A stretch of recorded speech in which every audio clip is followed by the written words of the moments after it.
All right, so we're going to go over the loadout essentially real quick.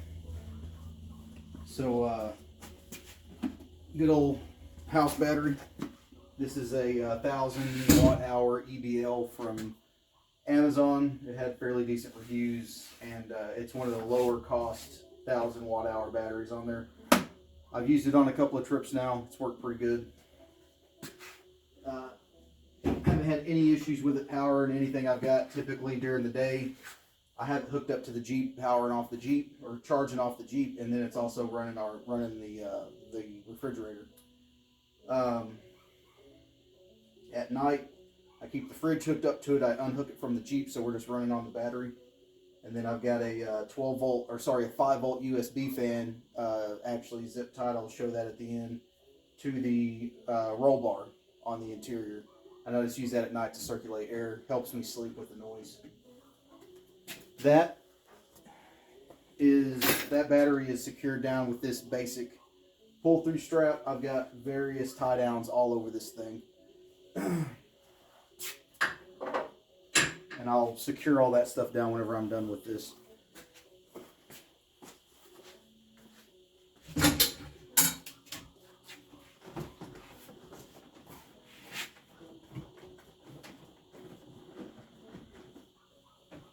Alright, so that flips up on a couple of hinges over here. In this colder weather, it's kind of hard to roll the back window up to get it far enough up to clear that. But if that back window was not in, the roll bar would actually hold it up. So I haven't bothered with any gas struts or prop rods or anything like that. I do have a table back here. I still have not set it up with a support. Most of these that you see on Jeeps mount at the bottom because they're lifted, so they're able to just flip it down. If I had that mounted down here and flipped down, I would be basically leaned over to work on the table. So instead, I made it flip up. I just haven't got the supports yet. What I'm doing right now is whenever I get to a campsite, I just find a fallen stick on the ground and break it off and then put it underneath the magnet right here. If I even use it, I've got a fold-out table that I typically use. This is more for like, oh, I stopped for lunch. Instead of getting the big table out, I'll just flip this up and make a sandwich or whatever.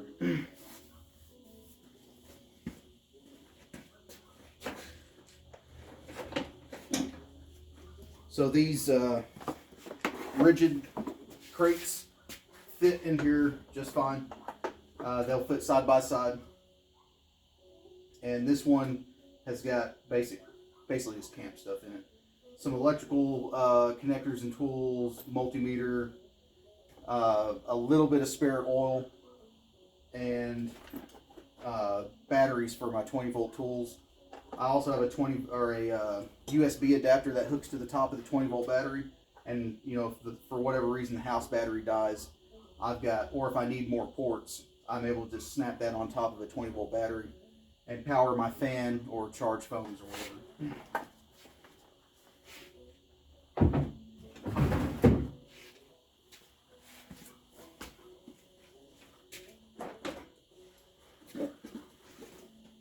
Next one is basically all cooking stuff. Also put food in here. So I've got a couple of cans. I got three 1-pound cans of propane. My jet boil, a couple of canisters of one I'm currently using, plus a full one ready to go of isobutane fuel. I pretty much just use that for coffee and ramen and whatnot. In this plastic bag is my griddle that I put on top of my 2-burner stove. Before I had this, I would put the 2-burner stove in here as well, but it's too tall to fit underneath whenever this is closed. So I basically relegated this to food storage prep and like plates and cups and whatnot. These little crates, these little milk crate things are great, by the way. They're relatively low priced at Lowe's.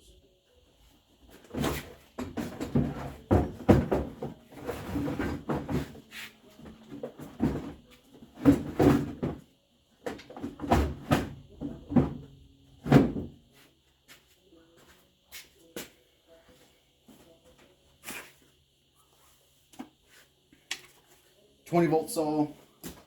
These are not speed demons. It's just a 10-inch bar.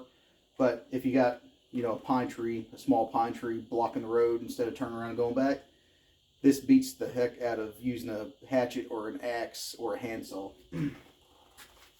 It's slow, but it's faster than, you know, doing it that way. And what I'll do is I'll actually just bungee that to the soft top frame.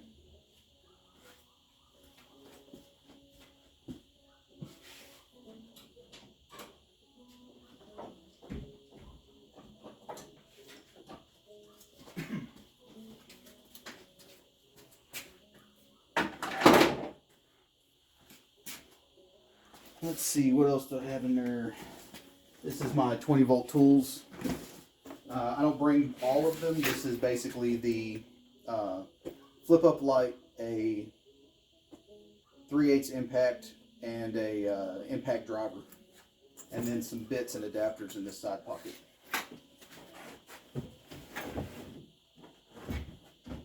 And that'll slide very nicely over there. Next, I've got the poles for my Kelty Noah's tarp, which is over here. This is basic, just a pole, just a heavy duty pole.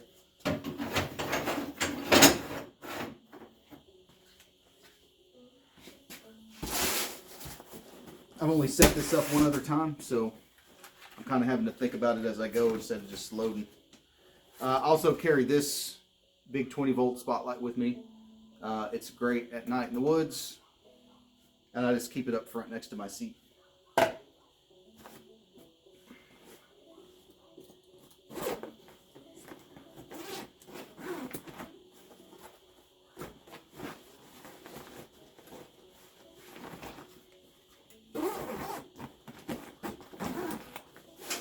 Kelty Noah's tarp.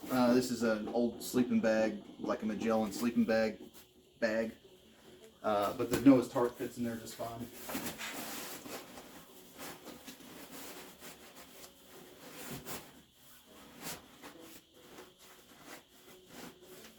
And you can cram it in there.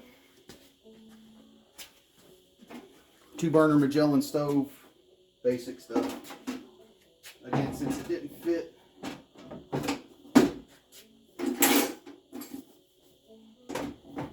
in that milk crate anymore, you can flip it upside down and the knobs clear this, and the door will shut just fine with it in there.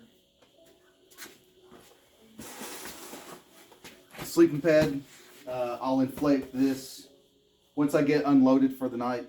Put this door back down, or I'll just pull the stuff out through the back here. I will inflate this, and it'll lay out across this platform.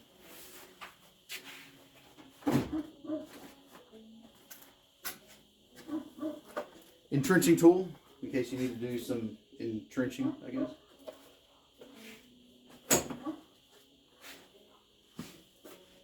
This is a 12 volt RV water pump. I would like to make this a more permanent install, or at least semi-permanent. I don't have a dedicated water tank mounted anywhere.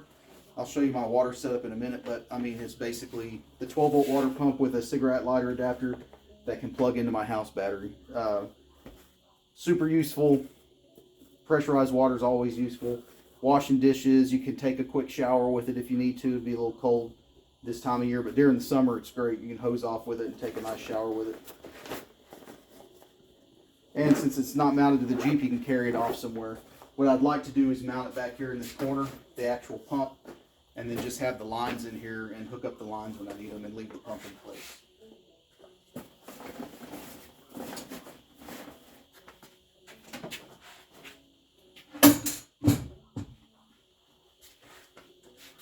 All right, water, 5-gallon Scepter water can. Nothing fancy there. This is a solo setup, so I don't really need that much water. If you figure 2 gallons per person per day, this will get me through a day and a half, or sorry, 2.5 days, which the way I go is I usually go somewhere, set up, go somewhere, set up. I'm very rarely staying in the same spot more than a day or two. So this is usually more than enough water. I can get a bigger one if I need to. I've yet to run out of water with this thing yet, because I also, besides this, I carry Nalgene bottles for personal drinking water, which I can refill out of this. And I basically put that here and then strap it down.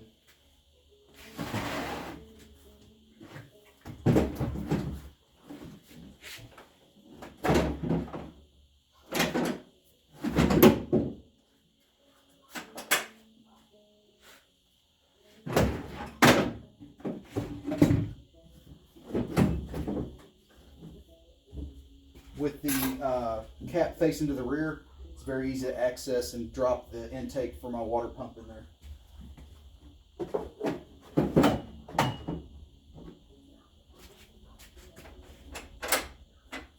And then again, strap stuff down. I'll have a strap running through the handle connected to this tie down ring there.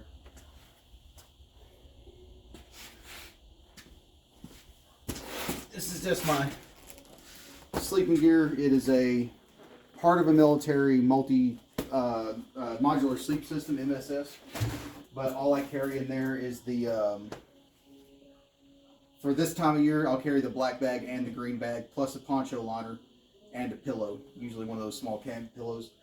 Most likely I'm going to actually bring a real pillow this time, but that all fits in here. During the summertime I only pack the green lightweight bag and the poncho liner.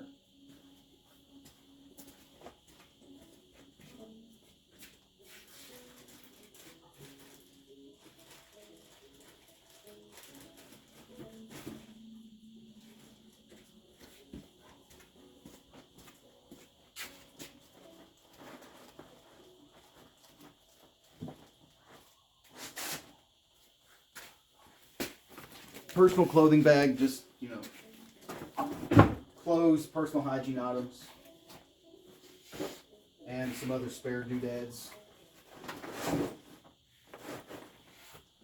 I usually scoot it over to this side a little bit, so that way I've got plenty of clearance for anything I'm plugging into the house battery here. At night, since I sleep right here and I don't want to mess up any of this stuff, I'll actually turn the house battery 90 degrees with the plugs facing towards the front. Like that. I don't do that in normal setup because it blocks the door from opening.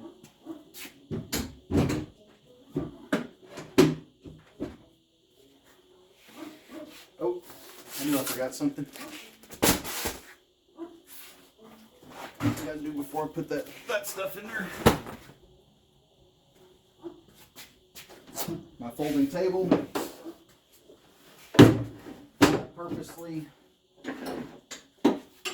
Purposely built this with enough space on the driver's side of the box to where you can flip this up in there, and it is basically sandwiched between this and here.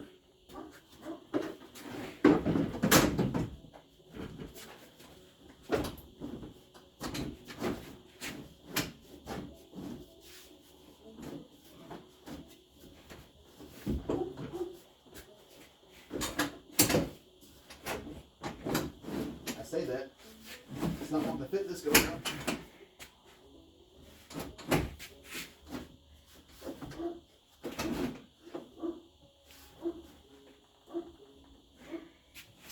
Most likely a little off from the installation. There we go. It is a snug fit, but I wanted it to be a snug fit. I'll basically wanted to have this in there without having to strap it down, having it strapped on all the way around it.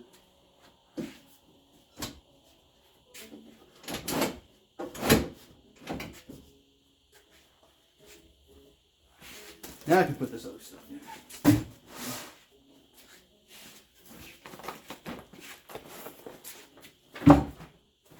So this also allows me to put the top halves of the doors in there.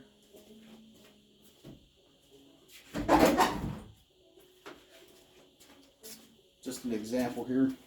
I can drop this in there. I can take the radio off the bag, but put that there, put the other one on top of it, and put a ratchet strap over and snug it down. That way I can run with the door, with the at least half doors. I could take the lower halves and probably put them back here. They'd be stacked up almost to the roof. The last trip I did with this setup, I was perfectly happy just doing the half doors. the majority of the trip was with the top half of the doors like this, but on the way home it's pretty chilly, and I'm glad I had these with me.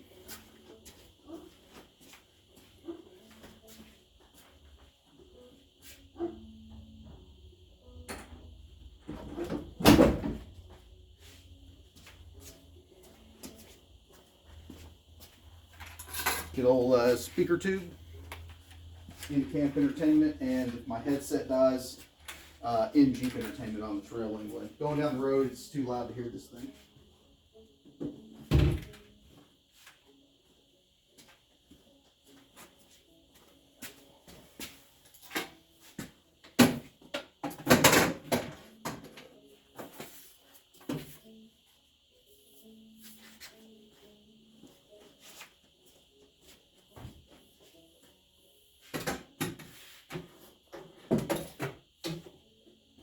That pole I just put in there is part of the awning, or part of the tarp. In bad weather, if you want a place to stay, you basically have to take that Kelty tarp and set up a porch out of this thing. I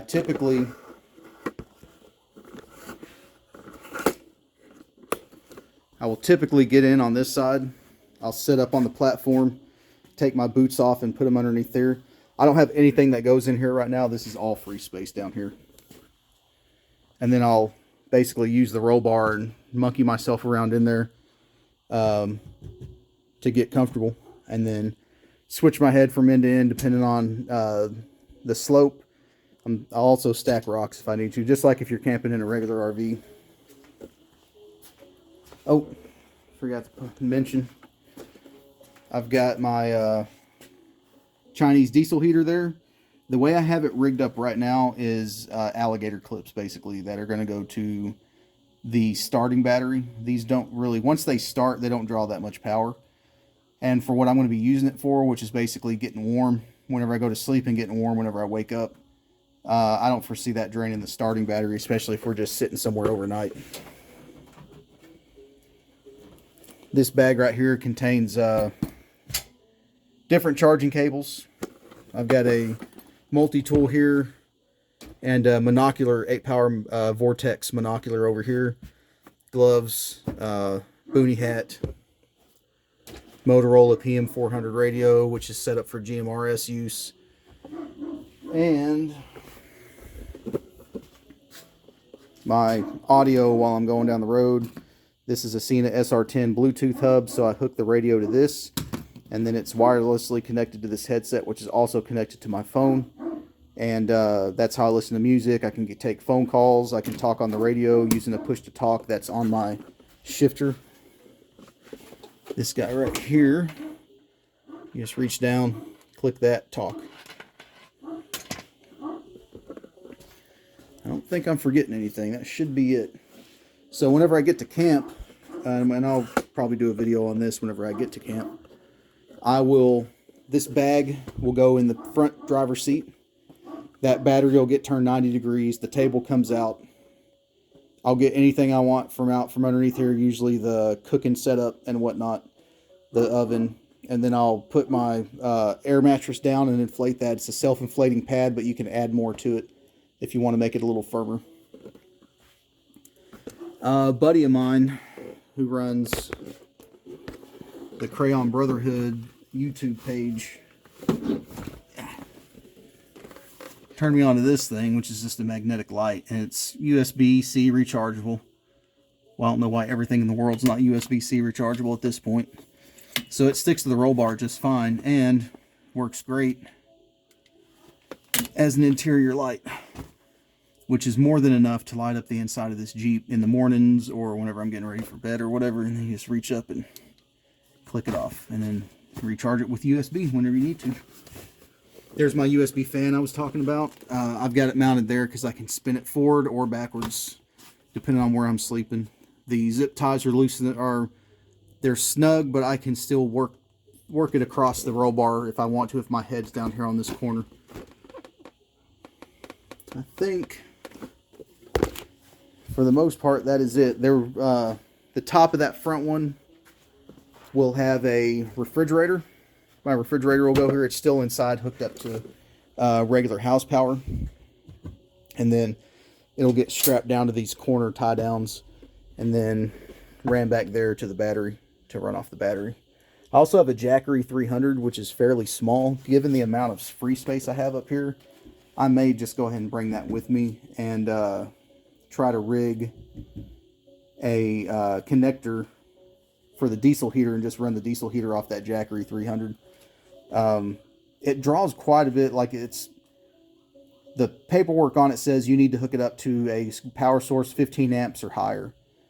I got to go look up the specs on that Jackery. It may not have enough oomph to run a diesel heater at startup. Once they start up, their power drain goes way low, and you can run it for quite a long time. It's just getting that initial startup when the glow plug is running. Oh, and earlier tonight I swapped out the all-terrains for the mud terrains. Usually do that on multi-day trips. Doesn't take very long and saves wear and tear on the Jeep and wear and tear on expensive mud tires. Alright, I guess next time you hear from me will be either during the trip or sometime after the trip. I'll post up another video of camp setup. Sorry this one's long. Not really an opportunity to throw in high-speed footage and power through it. Anyway, till next time.